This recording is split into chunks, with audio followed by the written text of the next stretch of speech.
I'm Melissa. I'm Jam. And I'm a chemist. And I'm not. And welcome to Chemistry for Your Life. The podcast helps you understand the chemistry of your everyday life. Bonus edition. Bonus edition. Yay, I love bonuses. Okay, well, the first bonus I want to talk about is my merch finally came. Everyone else in our town got their merch 2 days before me. But it finally came, and my sweater is so soft and comfy. I got it out of the mailbox right as I was leaving to drive to my sister's house, and I just brought it with me because I didn't want to go back in the it arrived as I was about to drive away. Oh, that's perfect. That's awesome. Yes. So I'm very, very excited about it. And I want everyone to post their pictures of merch because I'm really excited to see what everyone got and how it looks and where it is in the world. I'm really excited. Yes, please do that. And we've been really just thankful for the amount of support we've gotten through you guys buying merch. It's been really helpful for us. It's actually made a dent in the expenses that we do have to produce the podcast, which has been obviously the point of doing it, but super cool to see you guys have the merch, give us feedback on the things you like about it for future merch runs that we may do. And yeah, let us see how good you guys look in some Chemistry for Your Life merch. Yeah, we're really excited to see you guys are also invested in keeping the show going and helping us create it and, wear our cute logo shirts all over. It's just really exciting and encouraging. So thanks so much for y'all's excitement. And I've had a few questions of people who missed the window, but don't worry, we're going to, at least at Christmas time or just before the holiday season, open up a new store so that we can get the logo stuff. And we also have a few ideas for other designs that we're going to put out as well. Yeah, so be looking for that. And sorry, guys, for you guys that missed the window. That was definitely not our intention. We had to obviously set parameters to it. And the longer it is, the longer it meant the people who bought stuff at the beginning don't get it until the window's over. So we didn't want it to be like 2-month long window and then someone who ordered it doesn't get it for 2 months. So right. So be looking for next time. Okay, well, are you ready to jump into some questions? Let's do it. Okay, number one, first question is from Abby H. I bought these little stickers. They're supposed to be repellent for my son when we're outside. They're called Jolly Patches. For all I know, they could be worse than just putting DEET on a baby. But it made me feel better that they just stick on his clothes instead. Well, Abby, I looked into it, and they're made of citronella oil and some lavender oil. That's what they have on the stickers. So those are naturally repellent. So they probably do something, but they're not very long lasting, and they're not full coverage. So they're probably not as effective as a topical application in terms of keeping mosquitoes off a baby. But I'm also not sure what's safe for a baby. One paper I read just said that the problem with these is they don't give good coverage. They just don't offer a lot of coverage. And the only thing that seemed to even come close was an anklet, like an ankle bracelet that was treated with DEET. That was the closest that gave the most coverage and actually kept mosquitoes away. So it probably does something, but it probably doesn't do it for very long. And it probably isn't full coverage for him. So maybe there's a topical application that's safer or more full coverage with those same oils in it, but I don't 100% know. I'm sure you can look into some of those options with your pediatrician, maybe. Interesting. I hadn't heard of those. Okay, this next question is also from Abby H. She said, I also looked into those electric ones that protect a whole area, but I didn't feel great about them because I figured you're breathing the stuff. Are they any better? So I looked into those, and it depends on the kind. There are a lot of different kinds of spatial repellents. They can use a whole range of active ingredients. So if I were you, I would look into what the active ingredient is and then look up the safety of that in the air, whether it's non-toxic or toxic. We use citronella candles, which seem to do a little bit. But again, spatial repellents are just hard to do because they don't give the same coverage as something on your skin. When she says electric, does she mean like on a schedule sprays something in the air? What does she mean by that? There are a lot of different kinds. So one I looked into just slowly burned oil, or the oil was treated with something like there's citronella oil in whatever the fuel was for the candle, or those tiki torches I think actually seem to work pretty well, but I can't remember what they burn in them that does it. So there's just a lot of different methods. Some have an electric heating element, some are fire, so it just kind of depends. That's what we've used in the past, those tiki torches. I should look into what active ingredient is in those. And just check what you're breathing in. Yeah. Eggs. They smell pretty good, though. Yeah. Okay, so this next question is from a lot of people. Does blood type impact how often mosquitoes land on you? And I think we just briefly touched on it, talking about the fact that people ask that in the episode, but we didn't really address that exact question. Well, and the reason I didn't address it is because I couldn't find any peer-reviewed articles that answered it. So there was something in the Smithsonian Magazine which seems trustworthy, and they had a link to a PubMed article, which is usually a peer-reviewed journal article, and that link didn't lead anywhere. It was a dead end. And everything else I looked for to find it, I couldn't find anything that confirmed. The Smithsonian said that type O blood is landed on more often, but I just couldn't find a paper. And maybe it's such basic information that is so long ago, and that's why. But I wasn't able to find anything that confirmed that clearly.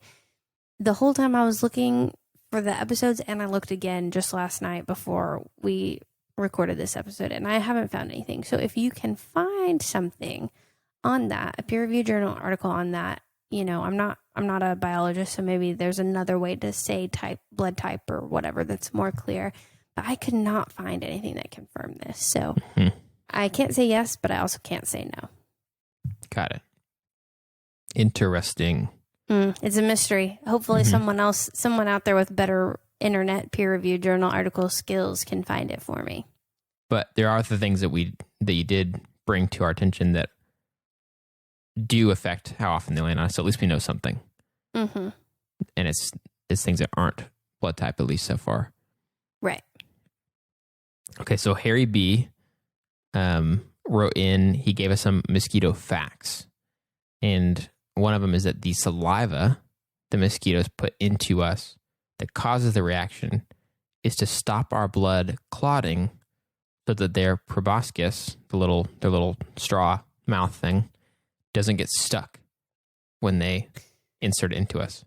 Right, and I went and did some research on it, and that's true. In the saliva, there's some anti-clot stuff in it that keeps the blood from clotting around their little straw that sucks the blood out so that they can put it in and out easily. So that's true. That's really also why it bothers us. That's very interesting. I did not even think about that there might be a purpose to it, not just like their saliva is what their saliva is. It's like it has a purpose. I mean, their saliva has a purpose to keep the blood from clotting, but also it could be something else in the saliva that's unrelated that causes us a reaction. But that is part of the purpose of them putting saliva into our bodies. And the saliva does cause the reaction. So, dang, interesting. And then Harry also mentioned that in some cases, a virus will take over a creature's brain and make them bite humans. So that's kind of like rabies. I think rabies is a virus, but it has that. Some parasites can have that effect where they manipulate the behavior of the host. But I think in this species, the mosquitoes are naturally inclined to bite other animals so that they can get blood, which gets nutrients to their eggs. And I think that the viruses are just taking advantage of that.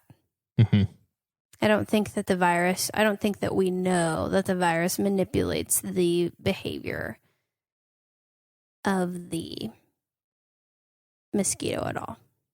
Right. Interesting. So I wanted to touch on that. It does happen. I just don't know that it happens here. Right. And then also related to that, my sister, the biologist, wrote in to say that the phrase, remember I said we knew their behavior changed, but we didn't really know if it was because the CO2 adapter or the CO2 sensor was taken away. Did that change their ability versus their desire? The words for that are physiological and behavioral. So behavioral changes, their behavior changes. Physiological change is a change in its functionality. So a physiological change can create a behavioral change. For example, we change the CO2 sensor and then their behavior changes, but not necessarily is that why their behavior changes. Behavior changes from other reasons. So those are the fancy words. We explained the concepts, but I didn't use the fancy words. So I thought it might be nice for people to have those words, behavioral and physiological. Right. That makes sense. Thanks, those Renee. are some fun facts. Yeah, we got lots of good write-ins on this one. This next question is from Nicole P. And she asks, how do you survive organic chemistry? Okay, Nicole. Well, I just want to say thank you for your question because I love organic chemistry, and I think that everyone can love it if they have a good approach. So first of all, organic chemistry is like math in that you need to do practice problems. So people will sit in class and say, yeah, I understood why that happened. Makes sense. But then they can't recreate it. So you need to practice recreating it before you get to the test. The other thing is organic chemistry is not a memorization game. So people think they can memorize their way through organic chemistry, and you simply cannot do that. It just doesn't work. So I would encourage you to think about how the electrons are moving and the mechanisms behind what's happening, especially when you get, in our book, it's chapter 6 and beyond. So once you start doing reactions and beyond, really focus on those electrons. And I would say it starts off pretty easy, usually with a review of general chemistry and naming concepts, and then it gets more complicated really fast. So don't lose your momentum in those first few weeks. Hang in there, and that will help too.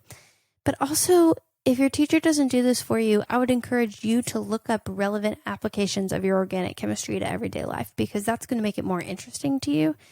Then you're naturally going to be more motivated to learn it. So I think those are my big pieces of advice for organic chemistry. My small pieces of advice for all studying is you learn better if you do a little at a time. So I recommend you study some of organic chemistry every day rather than crunching it up into one day. It's just a general tip. Nice. And if you do that, you interrupt your forgetting. So it just helps you with your recall. You interrupt the process of forgetting, and then it's harder to forget every time you do that.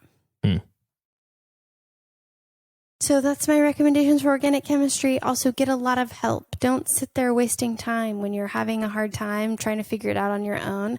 Talk to your friends, make a virtual study group, call or email or Zoom call your professors, your TAs, your tutoring centers. There's tons of resources on campus to help you succeed. I highly, highly encourage you to take advantage of them. Nice. I love organic chemistry. That was great. Those are great tips. And maybe, Nicole, you too could be a PhD candidate. Definitely. I believe that's definitely true. This next question is from Melanie, and she asks, are there any recommended media for a chemistry beginner student? Well, Melanie, when I was taking chemistry, there wasn't a ton of those, but I recommend Khan Academy. My students have had good success with that. And then also Leah for Sci is a pretty good one. But also seek out media that gives you applications from your general chemistry to what you're doing. So this podcast is a good start. There's a lot of little videos online and stuff that will relate general chemistry back to why this matters in real life. And I highly recommend you seek some of those out because your interest is going to make you more excited to study. That makes sense. Okay, this last question is a fun one from Harry B. What is your favorite movie? Oh man, I'm so bad at favorites. Do you have a favorite movie off the top of your head? I do, but because I studied film, that's kind of the main part of my major, I got asked it a lot. And so I have a list of favorite movies that I would say I can't rank them, but I just decided on one to be that answer every time, even though I think it is kind of not really fair for me to try to pick one favorite, but I'll say my favorite movie, the answer I give is The Tree of Life. Nice. Okay. I watched that one time, I think. What are the other movies on that list? Can you think of like 5? Oh yeah, I can do that. And then Harry, if you're like building a long movie queue and you want more suggestions from me, then you can totally DM us. Okay, so we've got Tree of Life, Shawshank Redemption, The Royal Tenenbaums, The Godfather, 2001: A Space Odyssey. I think how many have I mentioned now? I don't know. The Godfather is interesting. I tried to watch that once when I was doing work in a lab, and I never really paid attention. So I've wanted to watch that, but haven't for a long time. Oh yeah, that one's really good. Lord of the Rings and Birdman. That's probably 7 movies I just said. Lord of the Rings, interesting. I would think that's a little too mainstream for you. I am a huge Lord of the Rings fan, books and movies.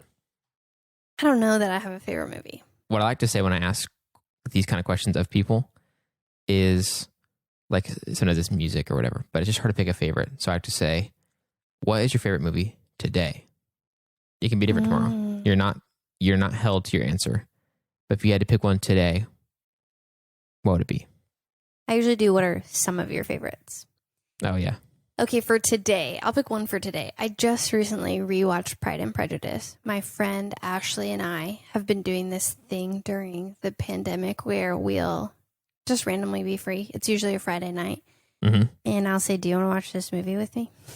And we start Netflix at the same time and text through the whole movie. And it's really fun. It feels almost like we're together. And we were roommates, so we would randomly watch movies together a lot back then.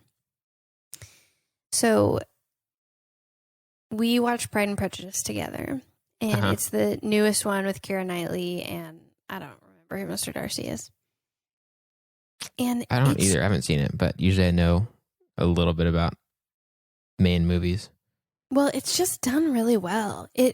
I think it tells the story pretty well, but also there's these beautiful scenes of nature that are pretty incredible. And I think you would appreciate some of the filmography jam, because there's one scene and it's at a party, and it starts at one part of the party, and the camera never breaks, and it goes on for minutes of just going through this party, and so much is going on, all this stuff is happening.